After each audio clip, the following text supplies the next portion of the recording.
¿Qué tal? ¿Cómo están amigos y amigas de esta comunidad? Como siempre un gusto, como siempre un placer que nos acompañen en la misma para platicar esta mañana, por supuesto, de todo lo que ha venido aconteciendo en torno al tema de Otis. Me han pedido también el análisis de las entrevistas que dio el Minilic en las últimas horas, tanto a Proceso como a Anabel Hernández. Les vamos a platicar, por supuesto, si me lo permiten, en las cápsulas de la noche. También vamos a hablar de este tema de Vicente Fox, Xochitl Gálvez y, por supuesto, los arrepentidos, ¿no? Que llegaron con Morena al poder y ahora resulta que son sus principales críticos. Pero esta mañana, ¿qué les parece si también tocamos otro tema que ha venido generando mucha polémica en las redes sociales? Y son las consecuencias de Otis. A ver, de entrada la información. El impacto de este devastador e inesperado huracán en una ciudad en donde conviven lujosos hoteles, muchos de ellos totalmente destrozados ahora, y barriadas populares todavía incomunicadas. Ha dejado hasta el momento, dice Sedena, 27 muertos. Dicen autoridades de Guerrero 30. Hay 4 desaparecidos. Y sembró a Acapulco en la angustia, en el lodo, en los escombros, en las escenas más dantescas, extrañas, por supuesto.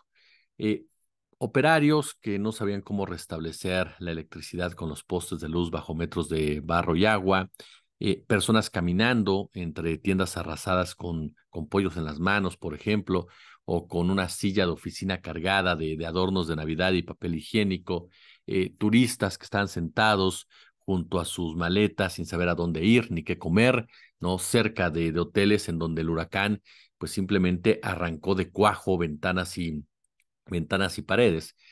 Y a pesar de la paulatina reapertura de las vías de comunicación y de que el gobierno federal empezó a enviar equipos de emergencia y ayuda de primera necesidad, obviamente la llegada es lenta. Y 2 días después de que el huracán Otis devastara Acapulco con categoría 5, la ciudad costera de 1 millón de habitantes, por supuesto conocida por su glamour, ¿no? Pues seguía totalmente sumida en el caos. Está previsto, obviamente, que el día de hoy, ¿no? Se reabre el aeropuerto de la ciudad para iniciar un puente aéreo. Lo dio a conocer hoy por la mañana el titular de la Defensa Nacional, que permita la llegada de insumos, la salida de turistas. Dice, ya está instalado. Incluso se habilitaron 2 puntos desde los que partirán los 30 o 40 autobuses diarios, que según la gobernadora del estado, Evelyn Salgado, también son para los turistas.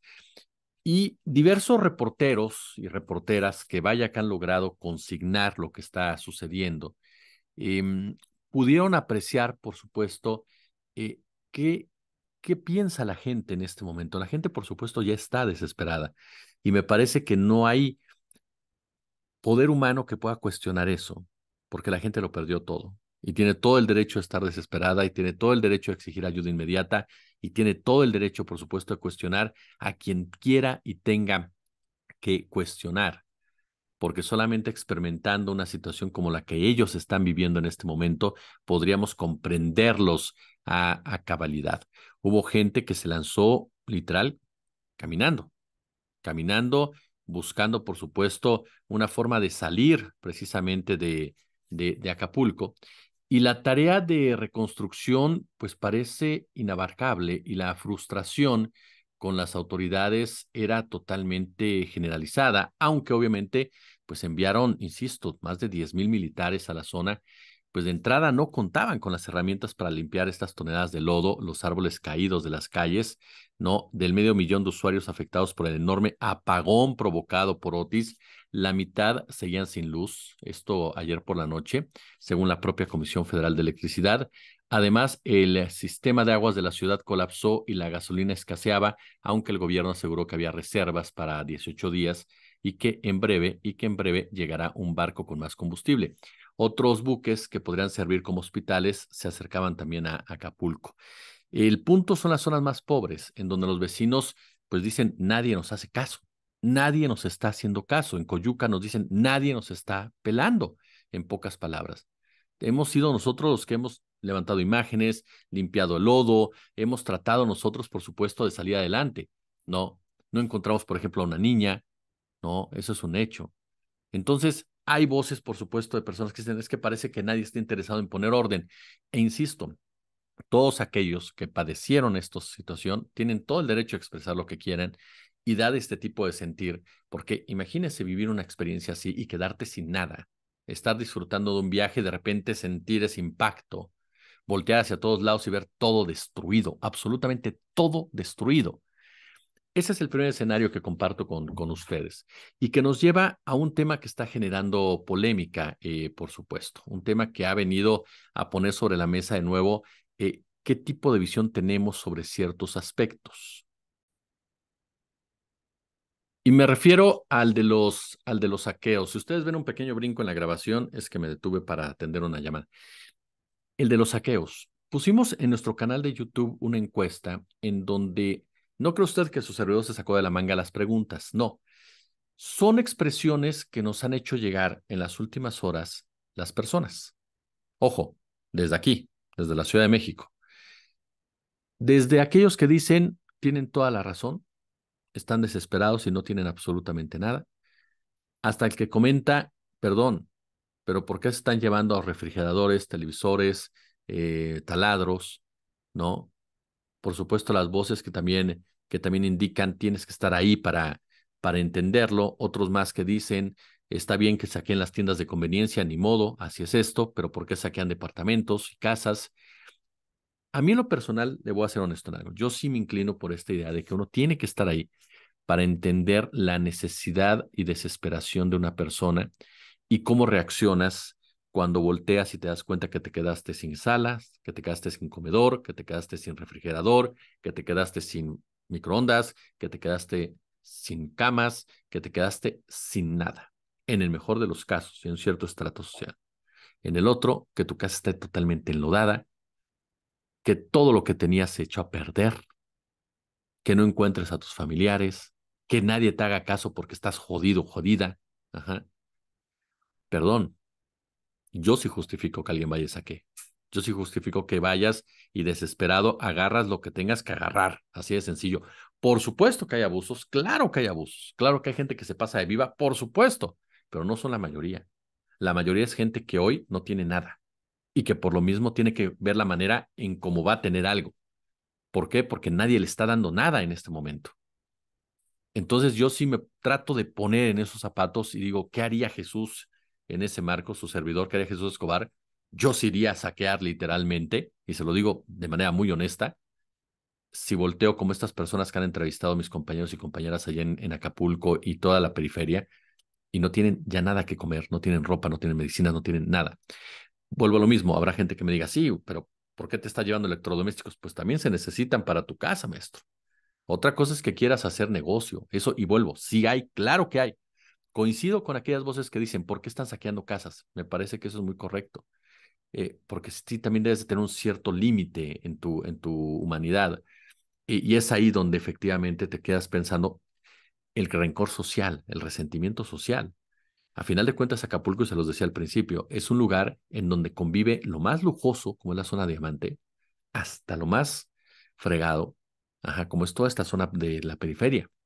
Entonces, por supuesto que también hay, no sé si la palabra que utiliza es correcta al decir rencor social, pero por lo menos sí hay, voy a quitarla, la quito, y utilizo más bien dicho estas asimetrías sociales, en donde por supuesto cuando tú te das cuenta de que allá tienen más, ajá, y tú no tienes nada, pues vas a ir a buscar lo que hay allá.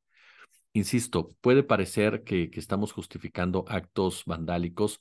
No, lo que estamos es tratando de entender qué haría una persona, quien sea, después de vivir un huracán categoría 5 y que te devastara completamente tu vida, ¿no? El tercer punto, a ver, da a conocer el gobierno de Estados Unidos que ellos advirtieron, ¿no? Horas antes, días antes, que Otis iba a golpear en categoría 5 y era una peligrosidad alta. El presidente de la República responde, efectivamente, sabíamos la información y yo avisé, ¿no? Y de inmediato hay voces de la oposición, aquí le entramos ya a la política nuestra de cada día, hay voces de la oposición que dicen, ay, ¿a poco con el tuit? O sea, ¿a poco quería López Obrador que le hicieran caso con un tuit? A ver, ya comienzan a surgir estas narrativas y estos discursos de manipulación, de una manipulación verdaderamente seria. ¿Por qué? Porque es gente que está tratando de llevar agua a su molino aprovechando una tragedia. Y perdón, No se vale, o sea, no se vale. Esa es la verdad de las cosas. Y si nos basamos en antecedentes, los panistas son expertos en eso. La línea 12, que tendríamos que cuestionar a Sheinbaum, Ebrard, a Mancera, los panistas estaban tomando fotos y grabando videos atrás de la tragedia, enfrente de la tragedia, con el convoy como escenografía, totalmente hundido. Y así y otras, acostumbran siempre a los panistas a ir a estos lugares y hacer transmisiones en vivo y tratar de sacar la mayor raja política de eso. No tienen abuela. Es como la presidenta municipal de Chilpancingo. ¿Qué tipo de empatía tiene esta mujer que celebró su informe con juegos pirotécnicos? Tantita madre, ¿no? Sea del partido que sea. Ajá. Bueno, pues lo mismo pasa con los integrantes de Acción Nacional que están tratando de sacar ventaja, así como los supuestos críticos del gobierno federal que en otras ocasiones aplaudían de manera desaforada a Peña Nieto, por ejemplo, a Calderón, cuando se tardaban más todavía en tratar de resolver algún tipo de fenómeno natural y desviaban cantidades enormes de dinero a través del Fonden. Entonces, no se habla de que no se cuestiona el gobierno federal. Claro que hay que cuestionarlo, porque insisto con lo que les dije en un principio, es un enorme reto que el gobierno federal tendrá que asumir, porque el gobierno del Estado está fuera, no existe, el gobierno municipal está colapsado. Entonces, el gobierno federal es el que tiene que asumir esa responsabilidad y tendrá que dar respuesta. Lo que hay que cuestionar es que no se detenga por irresponsabilidad, por incapacidad, por indolencia o por corrupción. Pero tampoco vamos a, como críticos, caer en exagerar nuestras demandas con la finalidad de golpetear políticamente, porque ni lo estamos haciendo, o no lo están haciendo, más bien dicho, por los damnificados y por la gente que lo perdió todo, sino que lo están haciendo para aprovechar una tragedia en el tono totalmente mediático. Entonces, ese es otro de los puntos importantes que platicar con ustedes. ¿Por qué razón? Porque a final de cuentas no se trató del tuit. O sea, por favor, obviamente el presidente lanza el tuit y lo dice, hay plan de N3, bla, bla, bla. Hay una coordinación ya de antemano. Están anunciando que hay una coordinación. La gran pregunta es por qué el gobierno del Estado no cumplió con su trabajo de llevar a cabo las medidas si se lo están advirtiendo de manera operativa, coordinada, más allá del tuit de López Obrador, que lo único que vino a hacer es reafirmar que había esa información. ¿Dónde estuvo Evelyn Salgado? ¿Dónde estuvo la presidenta municipal de Acapulco, que han sido un verdadero cero a la izquierda? ¿Por qué no hicieron lo que tenían que hacer? ¿Dónde estuvo el enlace con Protección Civil a nivel federal? Eso es un hecho. Pero no trata de decir, ay, pues mira, mandó el tuit y nos fuimos a dormir, porque eso no fue así. Entonces, no caigamos en ese tipo de mentiras. Y finalmente, por supuesto, comentar con ustedes otro de los puntos que se han estado debatiendo muchísimo en las últimas horas en torno a la ayuda de Otis. Hay gente que dice, están impidiendo que la gente done. No, no es cierto. Lo que se dice es que sea en el centro de acopio de la Marina y del Ejército, en donde se entregue la ayuda para que estos sean los encargados y responsables de llevarla. En una situación como la que está viviendo de total caos, tiene que ser una instancia perfectamente delineada la que tome esa responsabilidad. Ustedes saben que yo soy crítico del ejército, pero hay que reconocer que en este momento es el cuerpo necesario y el cuerpo capaz de llevar a cabo ese tipo de acción. Entonces, no se trata, como han dicho algunos, que nos estén impidiendo donar. Se trata de que lo hagamos por el cauce natural, oficial, que permita tener un orden para que la ayuda llegue, porque, perdón, durante muchos años aparecían asociaciones, aparecían grupos de actores, de cantantes, de youtubers, de lo que sea, y entonces les dabas la ayuda y la ayuda nunca llegaba y hacían un negociazo, ¿no?